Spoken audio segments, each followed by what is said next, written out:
Hello everybody, I'm wearing my mask and speaking to you because I'm sharing a microphone and you know, we all know that COVID safety requires you to wear a mask, so I will be speaking through my mask for this introduction, so bear with me for that. I'd like to welcome all the people who have just joined us on Zoom. I saw there was a big healthy crowd that are joining us on Zoom, so welcome to you, and also welcome to everybody here.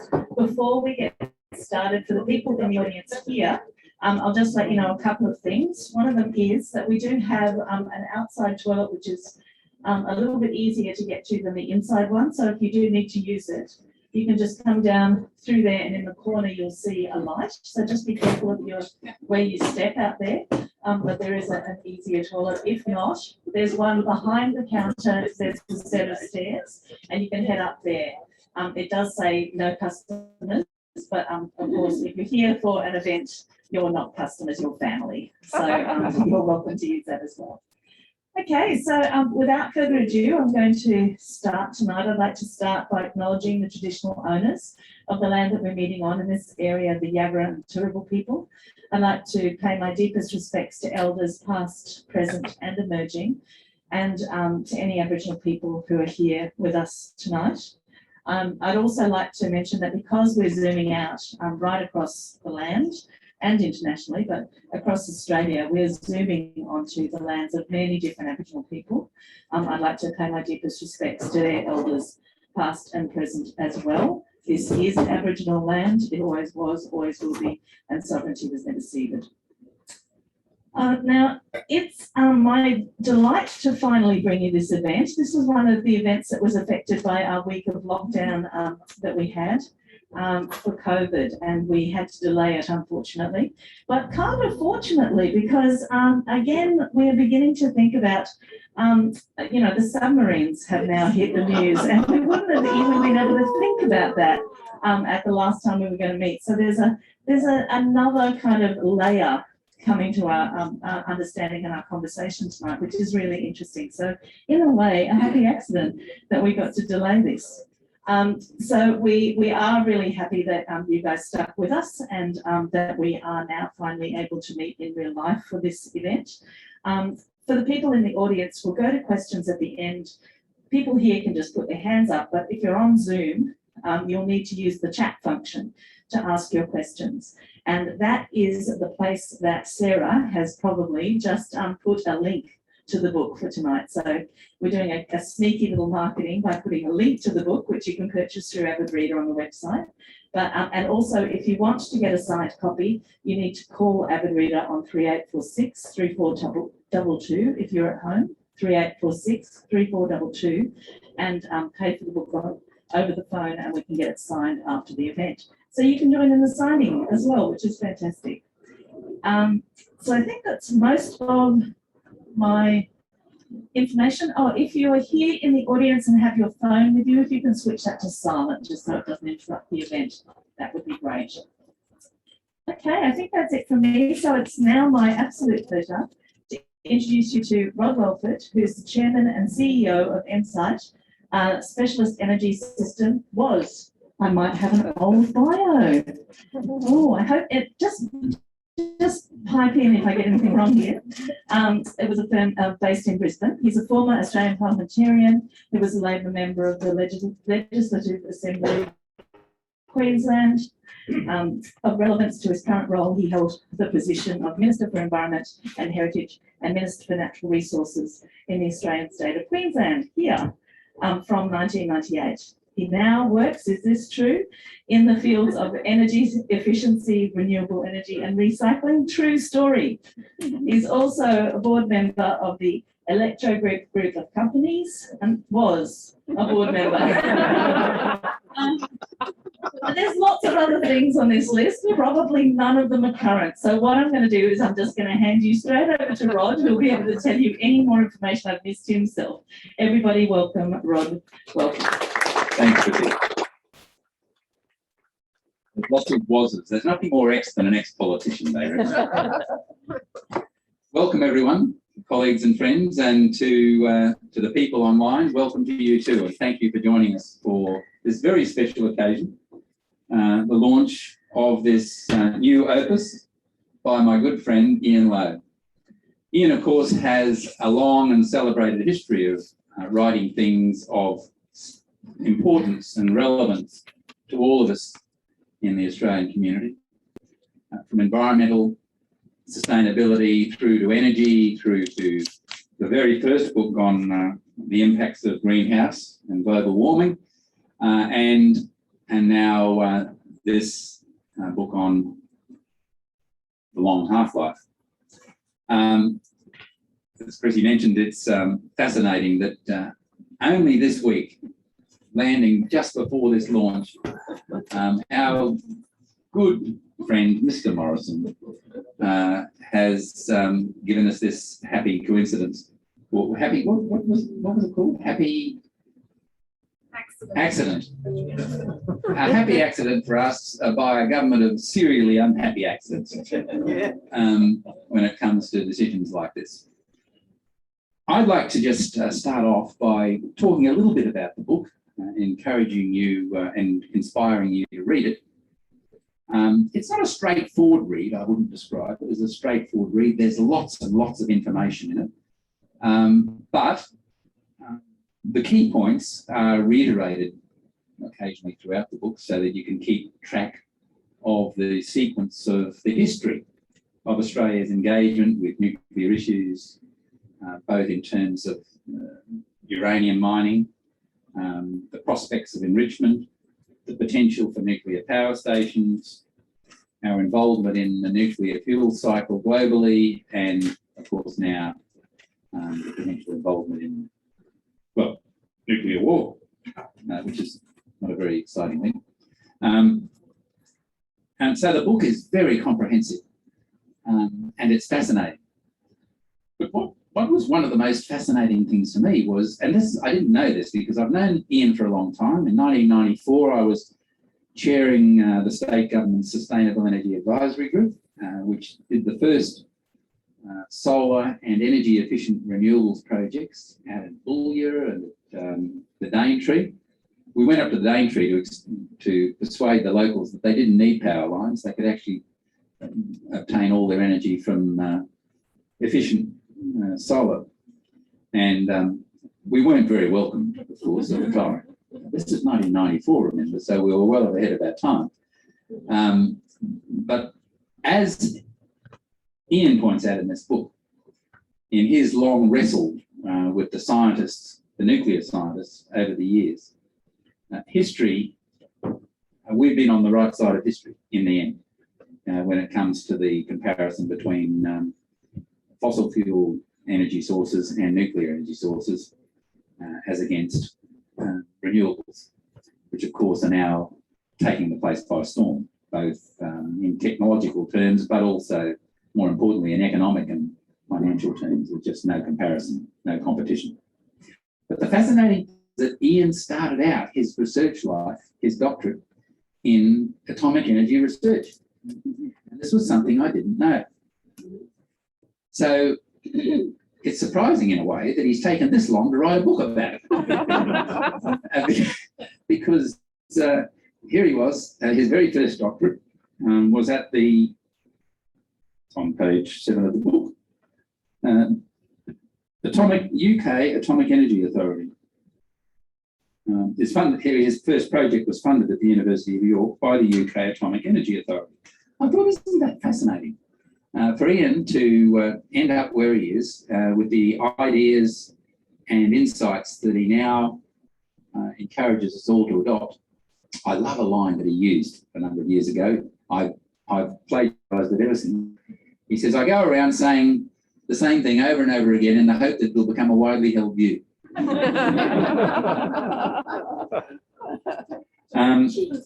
So it's fascinating that Ian started out studying these very issues. And so he's uniquely qualified, of course, now to reflect on them and give us this wonderful book informing us about, the ins and outs of all the attempts, all the tortuous attempts, really, to try and prove up the potential for various elements of the nuclear fuel cycle, from uranium mining, which is now, lucky to be 1% of the export minerals of Australia, right through to the other dimensions of it. But I'll come back to that long and tortuous history of Australia's engagement with these issues. And I'll be able to give you, as an ex-politician, some insight into why politicians continually get drawn into this nonsense, because I know how they think. But firstly, I want you to know that, true to form, Ian's book is laced with amusing anecdotes. He is the master of the analogy, and I've got a few that I've earmarked here that I just have to lead you through, because they're a little morsel of insight, inspiration to read the book. I just need to get enough light. So the first one relates to the Fraser government in May 1977. Malcolm Fraser made the extraordinary claim that the government had only decided to export uranium to strengthen Australia's voice in the moves against the proliferation of nuclear weapons. Politicians are marvellously capable of these non sequiturs, aren't they? And Ian's comment was, in relation to this, internal contradiction.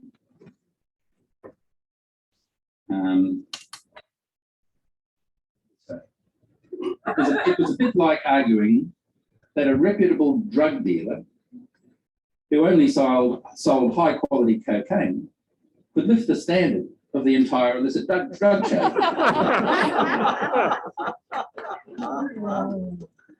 He's a master of these little sort of organisations. And there's another one here. Can't let it go untold. This was Doug Anthony attacked the ALP position as coming from the wild men of the left. And he made the bizarre claim, Doug Anthony, the then Deputy Prime Minister, made the bizarre claim that not exporting uranium would be a clear breach of the Treaty on Non-Proliferation of Nuclear Weapons. Now, the contorted logic was that other countries would be encouraged to build and use light water reactors if the market was flooded with uranium, but otherwise they might be tempted to build fast-breeder reactors and create a plutonium economy. Again, this was a weird argument.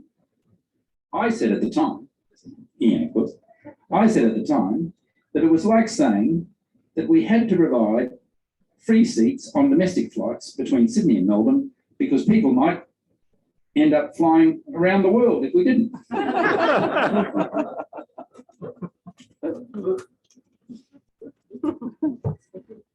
There is a wonderful part of the book that, and I thought it was a nice reminder, really, that there was one period in our political history where we did make a serious attempt as a nation to come to terms with the issues of ecologically sustainable development. And it's in Chapter 8. It was in that period when Bob Hawke was Prime Minister and Barry Jones was the Science Minister. And a whole range of reports. Some of the issues papers and the final reports I still have in my library, where the ecologically sustainable development commission was was undertaken, and it was very, very comprehensive, covered everything from transport to energy, you name it. And at about that time, to get the information out to people, Barry Jones also established the Commission for the Future. I was fascinated by this thing. I don't think I was barely out of short pants. And I came across this Commission for the Future. This struck me as a marvellous thing to do, to actually think about the long term. Very few governments do it. Very few governments ever have since. But Ian actually was a director of the Commission for the Future back in the 80s, wasn't it? And that commission did some fabulous work. I guess foresighting what the options were for Australia on a whole range of issues, not just environmental issues. And I've often thought that there should be a revisiting of institutions like that that give politicians at least some context in which to make decisions rather than, you know, what they thought of in the last 5 minutes. One of the fascinating things in the book is the many interesting, which is a complimentary term, devices that the nuclear industry uses to sell their products. And one of the things that came out of one of the reports, I'm not sure if it was the South Australian report here,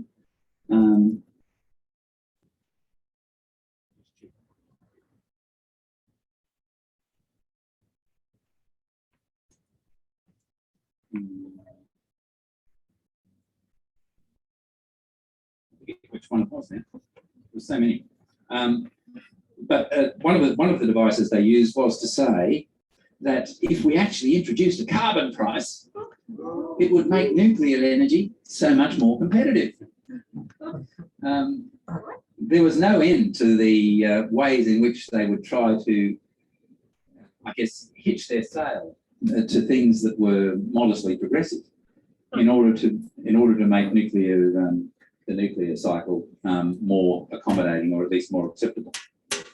The truth is, and this is where the book eventually takes you, is that no citizen and no citizen's jury with a modicum of common sense is ever going to buy any of the arguments for the nuclear industry. It's just not possible. Oh, here's another fabulous little analogy. I like this one. Remember the cheese? The cheese. This is a beauty. So here Ian's talking about the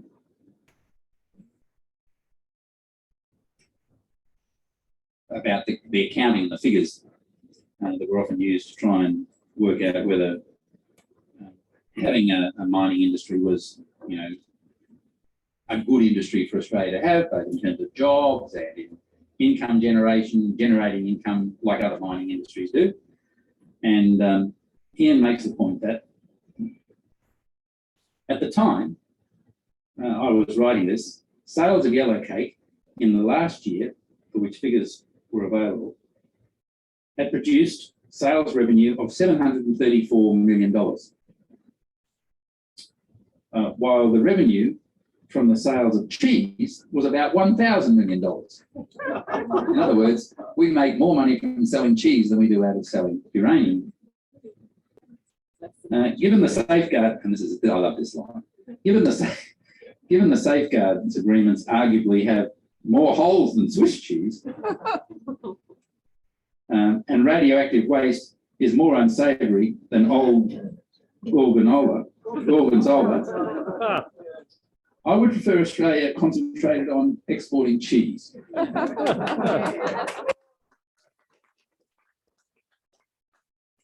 There are lots of wonderful lines like that in the book, so it really does make it an enjoyable read. So I'll just finish up now by coming back to the point about the tortuous history. And if there's one thing this book, you know, reinforces all the way through, is that there've been multiple attempts by multiple governments, sometimes on both sides of politics, to try to shore up the potential economically and technically for various elements of the nuclear industry. We still have modest sales of uranium, as you know, as I just mentioned, but every other element of the nuclear industry, whether it be enrichment, or whether it be the often quoted, added value products of fuel rods and so forth, right through to nuclear reactors in Australia, has never been able to survive close scrutiny. And there have been royal commissions, from national royal commissions to state royal commissions, and probably the most comprehensive that Ian refers to in the book is the one in South Australia, which is understandable because they've got Roxby Downs, the uranium mine there. And for a number of years, the various governments have tried to work out whether they can do anything to uranium other than just dig it out of the ground and sell it overseas. But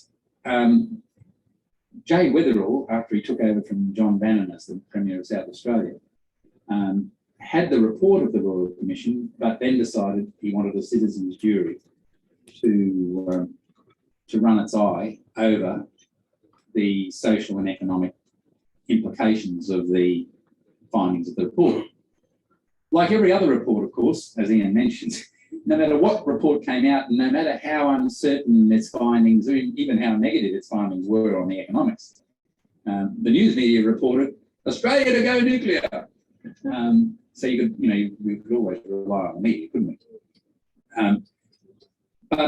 So Jay Weatherall set up the citizen jury, and it took no time at all on a vote of 2-1 against for the citizens jury to dispense with months and months, if not years, of analysis and reporting by the Royal Commission. And it occurred to me when I read this, I thought, why don't we set up the citizen jury at the start and forget about all the effort of the Royal Commission? Ian has an answer to this, and this is the one minor piece of my little jibe at Ian in his book. His answer to it is that while the Royal Commission work did not lead to the new industry that the Commissioner strongly believed would have been a great opportunity for South Australia, the enduring legacy of the inquiry is a comprehensive report into all elements of the nuclear industry. Well, with all due respect, comrade, only an academic scientist would think that there's any enduring legacy in a comprehensive report that they're denying. So, but Ian, it's a fabulous book. I really enjoyed reading it. I learned a lot because while I had an interest in nuclear politics, and when I was at university and long before I was right-wing enough for the Labor Party, I was a little bit involved with the campaign for nuclear disarmament at the university. And so I had some knowledge of it. And of course, Helen Caldicott was writing books on the nuclear industry at the time. Some of you may know of her, Dr. Helen Caldicott. But this is, in the context of what's happened in the last week, this is a wonderful timely piece of informative, thoroughly researched, and beautifully argued literature, and I congratulate Ian on its production. Thank you.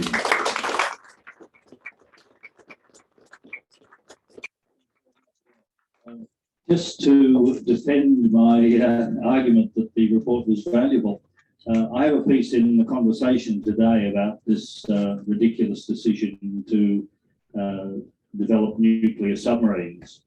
And anyone who thinks that it's a good idea ought to read Hugh White's piece in the Saturday paper, in which he points out that it doesn't even make sense militarily to have nuclear submarines because they're not actually useful for defending Australia.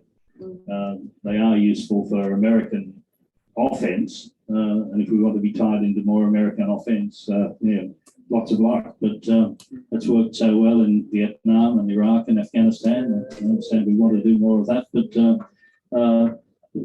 one of the responses to this piece, which tackled the issue of whether having nuclear submarines means we should revisit the idea of nuclear power, one of the comments was, well, even if we don't have nuclear power stations, we should at least look seriously at enrichment or fuel fabrication. And I was able to point out that the South Australian Royal Commission, which was pretty positive about nuclear stuff. In fact, I was the token ratbag on the expert advisory committee. The rest of the expert advisory committee all thought that South Australia getting more involved in the nuclear industry was a great thing. But the report looked in great detail into the issues of whether nuclear power stations make sense in Australia, whether enrichment makes sense, whether fuel fabrication makes sense, whether waste management makes sense. They were positive about waste management. But even this group that was pretty gung-ho about the idea of Australia taking radioactive dirty washing from the rest of the world pointed out that nuclear power stations do not make economic sense in Australia. It would require a whole range of public subsidies to make them cost competitive, and that the market for enrichment of uranium and fuel fabrication is so oversupplied that it wouldn't make any economic sense to try to go down that path. So I was able to refute this argument by pointing to the detailed analysis of the South Australian Royal Commission. So it's actually quite a useful gun to have in your holster if you're going into that fight. Well, and it also provided some fuel for the citizens' jury to look at some of the numbers. What they were looking at there, as you point out in the book, is the whether the storage, so-called safe storage of nuclear waste from all over the world would create a new industry in Australia. But simply to create the storage facility was a $40 billion investment. $40 billion investment. And of course, I don't know whether the commissioner was conscious of this and pulled a sleight of hand, but you know, the likelihood of any private commercial operator investing $40 billion in such in the market, well, the lack of a market made it more uncertain. Resulted in the report recommending that the government actually set the whole thing up and use taxpayers' money to capitalise. Well, the citizen jury saw through that, didn't they? The interesting thing about the citizens' jury is that it came down to an issue of trust. Basically, the perception in South Australia was that the state government had mismanaged the construction of the new Royal Adelaide Hospital. And so the idea that they could be trusted to manage constructing something that had never been built anywhere else in the world, a repository for high-level radioactive waste, really stretched credulity. But also given the experience of Fukushima and the clear evidence that the government had failed to regulate private operators, also made them sceptical about whether the government would have either the capacity or the political will to require private operators to meet the high standards that would be needed if you were going to safely store high-level radioactive waste. So basically they said, we don't trust the government to build and operate this facility, but we don't trust the private sector, and we don't trust the government to regulate the private sector so they do it properly. Or regulate itself. Correct. If the government ran it. Yeah. The other thing they didn't trust were the economic figures, because there is no market in managing radioactive waste. So it was conjectural both how much it would cost to build and what revenue there might be. And the commissioner had gone to Korea and Japan and Taiwan and talked to nuclear authorities. And there is a real problem. I mean, the only countries that have some sort of a handle on managing the radioactive waste from nuclear power stations are Finland and Sweden. And they're well down the track of a process of engagement with local communities for a process of sealing the radioactive waste and burying it deep in stable geological layers. And the good point that Kevin Spears made is that places like Japan and Korea and Taiwan don't have stable geological layers. So they can't even in principle go down that track. And so they have a problem, and they were quite receptive to the idea that somebody who had stable geology and in principle stable politics would offer to take in their dirty washing.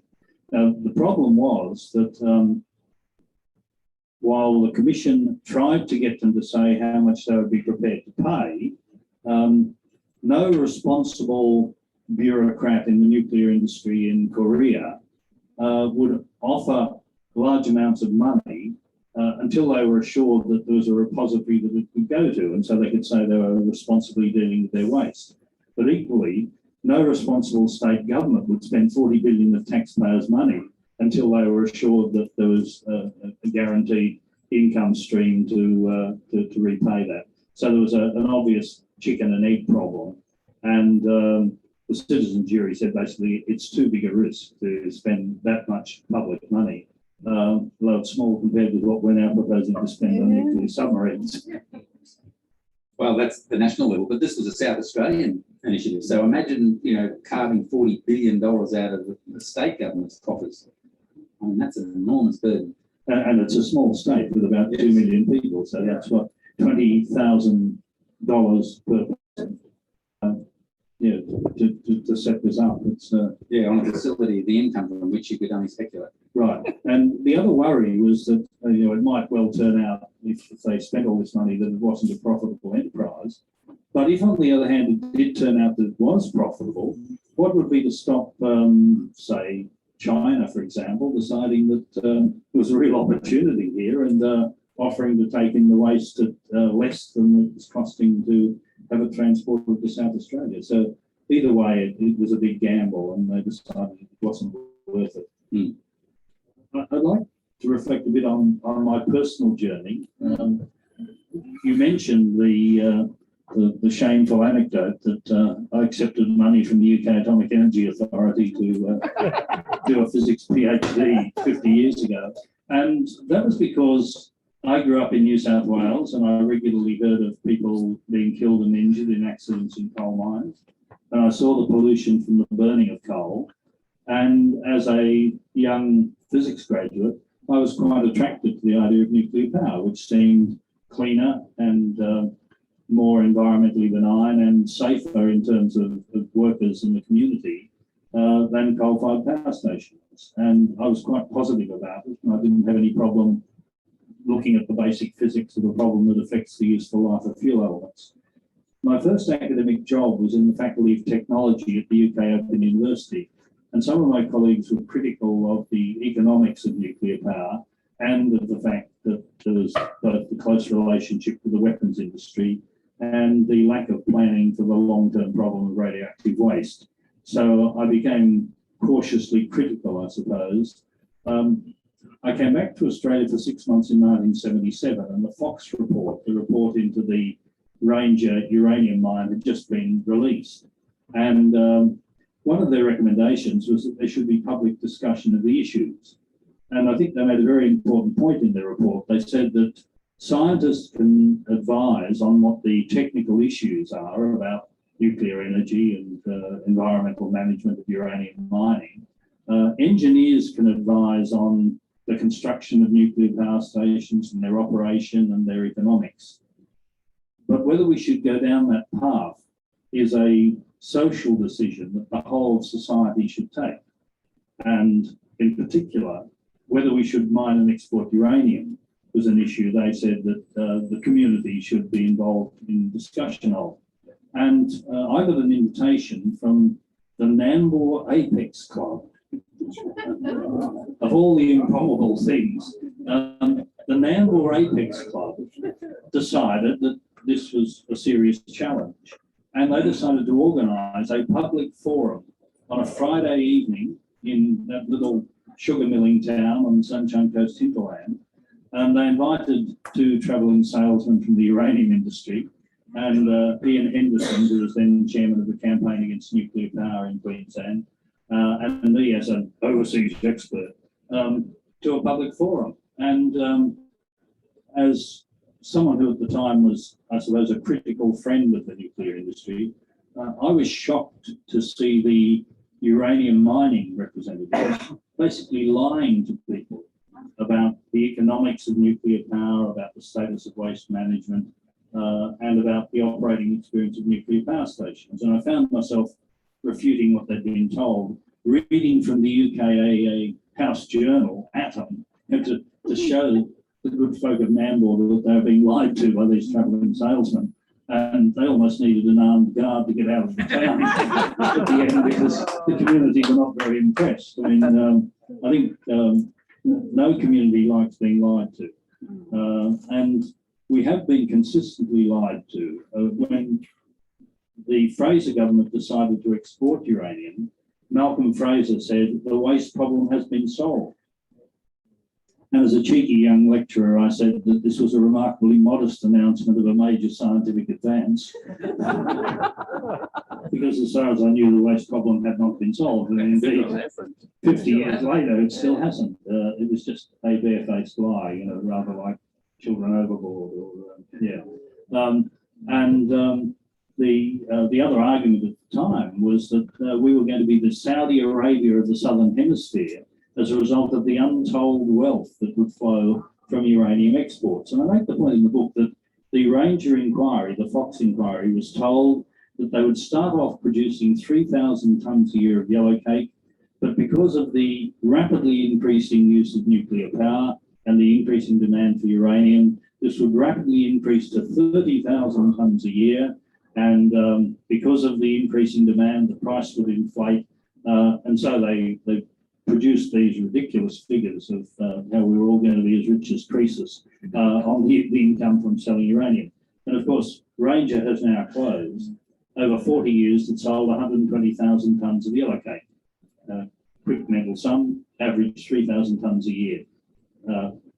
It never got beyond 3,000 tonnes a year. And the point I make at the end of the book is that if we export any product, we have a moral responsibility for the consequences of its use. And just as I've been arguing for about 30 years that we should be phasing out the export of coal and liquefied natural gas because they're contributing to climate change. The problems that the Fox report identified 45 years ago about exporting uranium is, as they put it, the uranium export industry is unintentionally contributing to the risk of nuclear war. And they also quoted the UK Royal Commission as saying that it's morally indefensible to expand nuclear power until we are confident that the radioactive waste can be managed for the unimaginably long periods that are involved.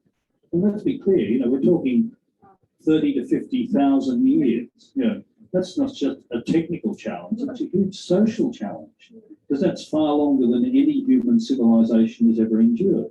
So we need to be confident that the systems we're setting in place will be there long beyond the collapse of our civilization and won't provide any risk to the community. And the issue now that the chickens have come home to the roost about the limited revenue that we're getting. For less than we get exporting cheese, we are making the world a dirtier and more dangerous place. And I quote Malcolm Fraser, who, you know, when we were young, shame Fraser, shame, you know, he was the satanic figure on the extreme right who colluded with John Kerr to get rid of a properly elected government and approved the sale and export of uranium. In his dotage, Malcolm Fraser wrote a column that was published in the Murdoch press of all the unlikely places in 2014, pointing out that our exporting uranium was increasing the risk that sooner or later someone would be deranged enough or desperate enough to use nuclear weapons. And his column was headlined, "Let's not wake up to the sight of a city in ashes." And he argued that you know, we were, in a sense, morally responsible for the proliferation of nuclear weapons, because anyone that has the technology for nuclear energy has the technology for nuclear weapons, and the non-proliferation treaty hasn't worked. More countries now have nuclear weapons, and that makes it more likely that they'll be used. And his argument was that we should reflect, as the Fox report urged us to 45 years ago. They said if we decide to export uranium, that policy should be the subject of regular review. Well, there has been no regular review. There hasn't even been irregular review. I found one debate in the Commonwealth Parliament in 1982, in the dying days of the Fraser government, where the then opposition made some constructively critical comments about the weakness of our non-proliferation arrangements and promised to review them when they came to office. But it's been said that fairy tales used to start once upon a time. These days they start return power. because that review never happened once they were elected in 1983. And 30 years later, 40 years later, we have still never reviewed the policy that we are happy to export uranium. And if ever the safeguards are in the way of a sale, we will water down the safeguards. So we said originally we wouldn't sell to any country that hadn't signed the non-proliferation treaty, wouldn't sell to any country that was testing nuclear weapons. Maybe watered down. Yes, of course. And basically, this comes, also uranium to anyone who's got a checkbook. What comes through in the book is this, and I think it really woke me up to something that I wasn't as conscious of. I mean, we're all conscious of the moral dimensions of the industry, but it is very much a social and ethical dimension that is significant about the industry, isn't it? It's not just, as most advocates of it would say, it's a purely economic and technical matter. There are social and ethical dimensions of it. That's right. I mean, I started to worry after 3 Mile Island because, you know, the argument that nuclear is safer than coal is based on normal use, on there being no accidents. And there was a technical report in the 1970s, the Rasmussen report done by the Massachusetts Institute of Technology, that comfortably calculated that the risk of an accident in a nuclear power station that released radiation was something like 1 in 100 million operating years of nuclear reactors. So that even if there were 500 reactors, you know, if you rest comfortably, the next accident is still 10 million years away. The 3 Mile Island was a serious accident and it destroyed the reactor, but there was no release of radiation. Chernobyl was a serious accident that released radiation right across Western Europe. The Chernobyl accident was detected in Sweden. The Swedish Nuclear Authority noticed a blip of radiation and assumed there had been an accident in one of their power stations and rang around and found that there hadn't been. They were puzzled. It turned out the accident was in the Ukraine, 1,800 kilometres away. Yeah, and it spread radiation basically right across Western Europe. Now, the nuclear industry quite reasonably said that was a consequence of a primitive Russian design and the lack of a safety culture in the Ukraine. And you know, there was some justification for saying that. But I think Fukushima really was the last nail in the coffin, because if a technically advanced and sophisticated society like Japan can't keep nuclear power safe, then you really wonder, you know, whether it's a good idea. And I've said that if nuclear power was really the only way to slow down climate change, then I'd say we should grit our teeth and get on with managing the waste and trying to stop proliferation. But in the last 10 years ago, Barry Brooke and I wrote a so-called flip book. It doesn't have a back cover, it has 2 front covers. And one front cover it says nuclear power, yes. And there's Barry Brooke's essay saying why Australia should have nuclear power and my critique of it. You turn it over and says nuclear power, no. And there's my essay saying why we shouldn't have nuclear power and Barry Brooke's critique. And when we wrote that in 2010, nuclear power was significantly cheaper than wind and much cheaper than solar and only marginally more expensive than coal. And it was a reasonable argument that if you were serious about slowing climate change, then nuclear power existed and it was conjectural that solar and wind could be scaled up to meet our needs. But now, I mean, I quote in the book the figures, last year's average prices of delivered power from new technologies: solar 3.5 cents a kilowatt hour, wind 4.1, gas 8, coal 11.2, nuclear 16. So in economic terms, you know, there is no argument. There's no room for fudging when there's a factor of 4 between the cost of nuclear and the cost of solar and wind. And what's happened around the world really demonstrates that. Last year, the world commissioned 192 gigawatts of new renewable electricity, 109 gigawatts of solar, 65 gigawatts of wind, 18 gigawatts of hydro. In fossil fuel terms, about 40 gigawatts of gas, 0 coal. In fact, the amount of old coal decommissioned was greater than the amount of new coal coming online. And in terms of nuclear, there was 8 gigawatts of new nuclear and 5 gigawatts of old nuclear decommissioned, so a net 3 gigawatts. So What's the comparison globally between renewables and nuclear? 3 against 192. I think that's looking like a bit of a vote of confidence in terms of solar and wind. And basically, the world has given up on nuclear as the low carbon source. And it really went downhill, I think, irreversibly after Fukushima, because the consequences there of a whole province being uninhabitable and of a waste burden that nobody knows how to manage. And there's 400 million tonnes of radioactive sludge that nobody knows how to make safe. And they have a huge pool of radioactively contaminated water, but they're now going to have to release into the Pacific Ocean because they've run out of storage. It's just an unimaginable legacy to leave to future generations. Yeah, so, yeah, I mean, 3 Mile Island, Chernobyl, and then Fukushima basically put the seal on the public's social perception of the industry. And if that wasn't enough, the economics have now just driven it out of existence, really, haven't they?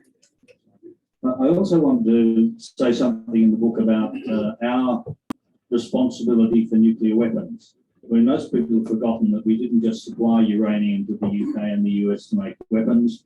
Bob Menzies allowed the British government to test their weapons on Australian soil. In fact, I saw a leaflet here. There's an event commemorating Maralinga to be held in the next few weeks, to which I urge your attention. But we tested the British nuclear weapons at Montebello and Emu Fields and Maralinga.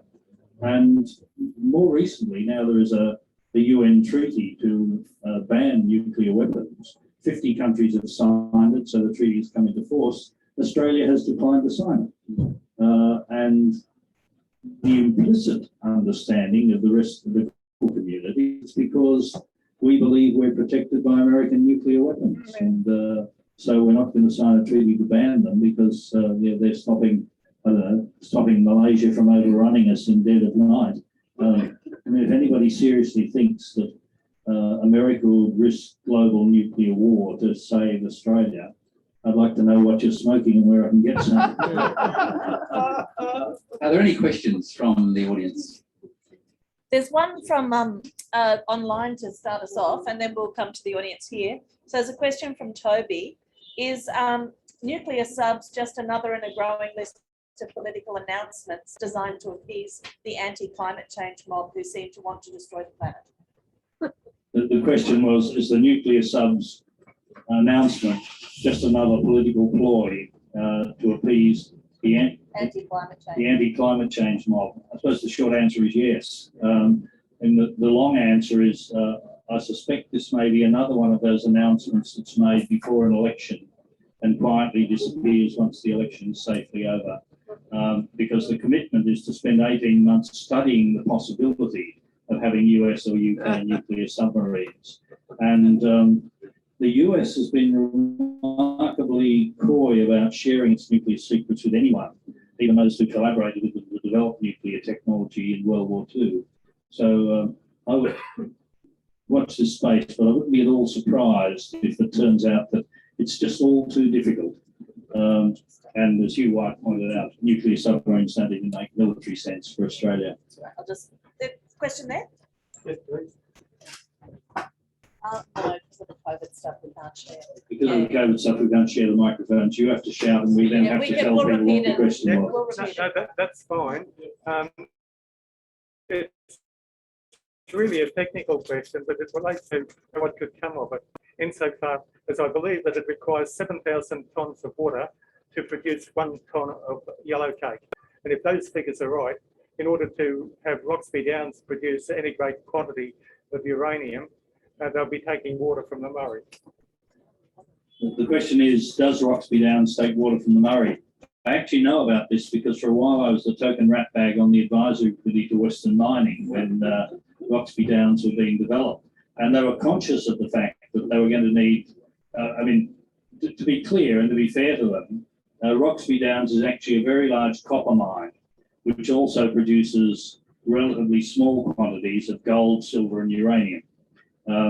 And 70% of the revenue comes from selling the copper. But they were conscious of the fact that they're mining in an arid zone and that they were taking water from mound springs, which are part of the Great Artesian Basin. And what Western Mining proposed, and I thought it was actually a remarkably sensible proposal for a mining company, they proposed to pay to have the water supply that graziers were taking from the mound springs piped, so that they dramatically reduced the evaporative losses from the water that was being used, so that they actually, by piping the water that the graziers in the region were using, they saved more water than they were going to be taking from the mound springs, because they were conscious of the fact that water from the Great Artesian Basin is a limited resource. And I think, I'm prepared to be fair to the mining industry when they do the right thing, because they don't always do the right thing. But in that case, I think the mining company did the right thing and ensured that they weren't putting extra pressure on the limited water in the Great Artesian Basin. Question here first. Yep. And then Yeah, although in some ways this idea of the nuclear submarines is a big have, and it's just a distraction and a decoy, do you think it makes us a nuclear target by provoking the Chinese? Well, one of the points I make in the book is that during the Cold War, it was quite rationally argued by defence analysts that our being seen as a, what was John Howard call it, the deputy sheriff, really painted a target on our back, because if the then Soviet Union was really unhappy with the United States, they were very unlikely to risk attacking the United States, because the doctrine at the time was mutual assured destruction, that the major powers had so many nuclear weapons that anyone who started the war would be obliterated in return.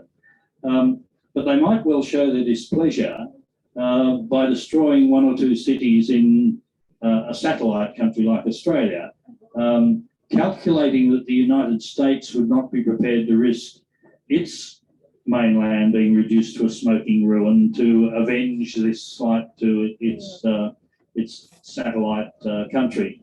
And quite serious defence analysts have suggested that by more closely aligning ourselves to the United States, what we are ensuring is that if there's conflict between the United States and China, China might well decide that being mean to us was less risky than being mean to the United States. So in saying we were going to have US nuclear submarines, well, I saw a letter in the paper today from someone in Adelaide saying Scott Morrison has just painted a target on Adelaide's back. And that's not an irrational fear. Ian, can you talk a little bit about more modern nuclear reactors, the small modular ones? I had a brief look at your chapter. And do you think that they are a possibility as a bridge between where we are now, depending on coal for deliverable power when the sun doesn't shine, before we have large-scale hydrogen, for example? I mean, how do we get to that point? And does nuclear offer an interim solution for that? Because, I mean, if we have a cyclone in Brisbane, there is no battery which is going to keep us going for 3 or 4 days. The logistics of a battery that size are incomprehensible. So we do need some kind of interim strategy. And why not nuclear with some of the modern technologies in that scenario? Very reasonable question. I was asked, whether advances in nuclear technology, like small modular reactors, potentially have a role, particularly given that if you're reliant on renewables like solar and wind, the amount of storage needed to cope with an extended delay is considerable. And that's a reasonable question. The reservation I had, and Barry Brook, when we wrote that book, was very enthusiastic about small modular reactors. Somebody said in response to my piece in the conversation that it reminded them of the story about nuclear fusion. And the standard joke about nuclear fusion, which I heard from the professor of theoretical physics when I was an undergraduate, is that commercial fusion power is 50 years away and probably always will be. that 50 years later, we are still talking about fusion power possibly being 50 years away. I don't think small modular reactors are that bad, but when Barry Brook and I wrote that book, he was confident that small modular reactors would be available within 5 years, maybe 10. And 11 years later, you still can't write a check and buy a small modular reactor. They are still being developed.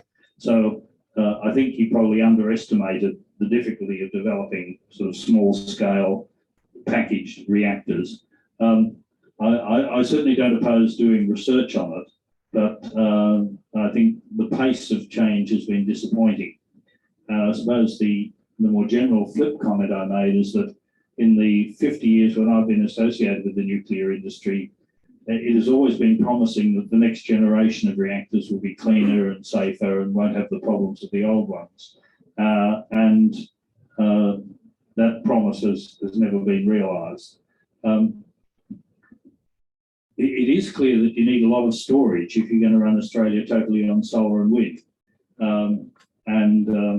South Australia, which was bucketed by Josh Frydenberg for the investment in the big battery by the Weatherall government, the Liberal government that replaced them has doubled down on that, and they're now building a bigger battery, which is about twice the size of the one that Tesla built.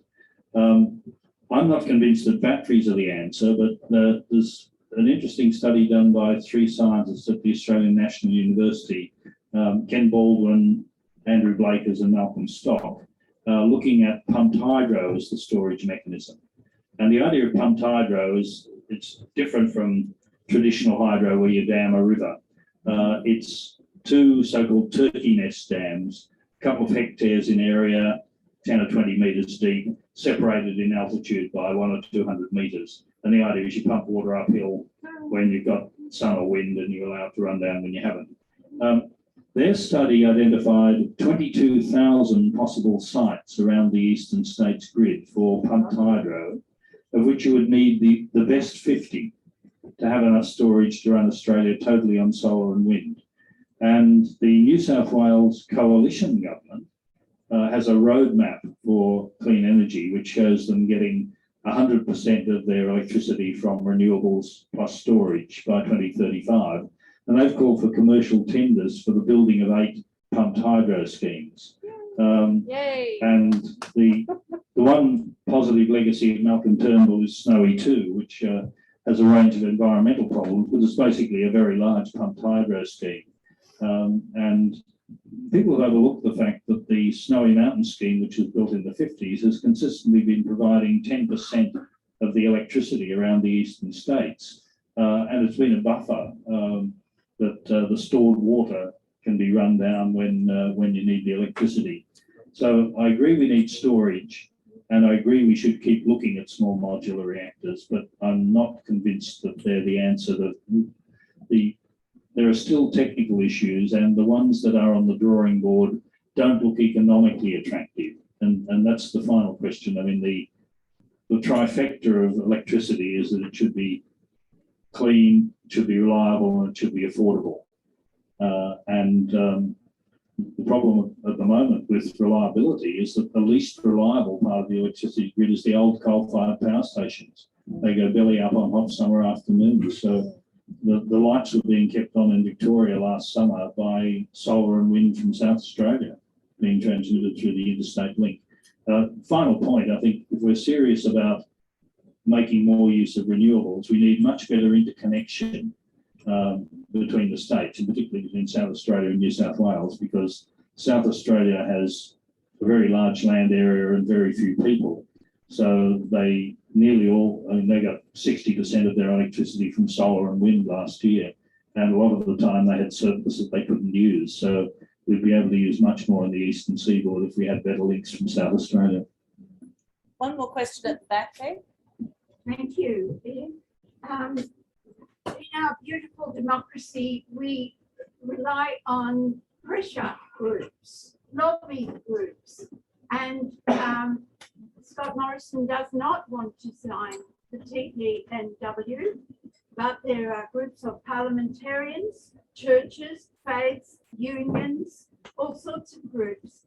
But the one that we in Wilf Women's International League for Peace and Freedom, working on is local government. And in Queensland, we have been trying very hard for the last almost 2 years, and we've got one council, Mount Isa, has agreed and supports the TPNW. Have you got any suggestions at all? We write, we ring, we visit, we do all sorts of things. How can we influence local government, who in turn can support the federal government?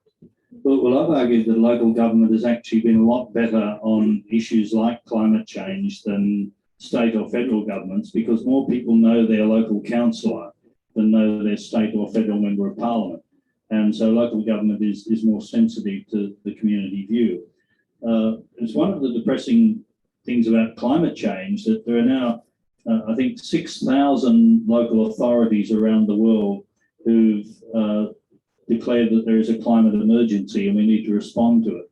And I think there's 190 in Australia. Would anyone like to guess how many in Queensland? 3. One. Noosa. Noosa Council is the only council in Queensland that has accepted that there is a climate emergency and we need to take action. So, I mean, you've got one in Mount Isa in the nuclear issue. We've got one in Noosa on climate change. Depressingly, local government in Queensland is less progressive than in other parts of Australia. But in the final analysis, local government responds to pressure from the community. So talk to your friends, talk to your neighbours. Rod might be prepared to comment on this, but people I know who've been in politics say that politicians are very sensitive to the number of letters and email messages and phone calls they get from people who may or may not vote for them at the next election. And the one thing that every politician responds to is a hot breath of the electorate on the back of the neck, and the threat that the gravy train they're on might be shunted into the siding at the next election. So, you know, if you want to get action from local government, put the fear of Gaia into them by simulating a mass movement. I think that's a really good place to end this conversation on. We've had another question from the audience about that too, and I think this covers that. I think, you know, putting pressure on the local government is actually the way to go. And also reading books like this, which kind of point the way and give you the language that you'll need to put that pressure on the government. So I've really thoroughly enjoyed your talk tonight, the conversation tonight, and I highly recommend that people do have a look at this book afterwards. We're going to have a chance to get Ian to sign it. He'll be at a table at the very front of the shop, and so he'll be able to sign that. So we'll let him go before everybody else joins him. But before we do that, thank you very much. And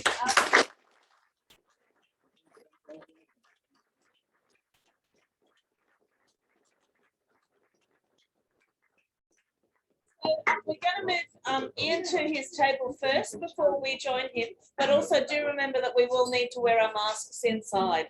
So we're going to have to put the masks back on to go back into the shop.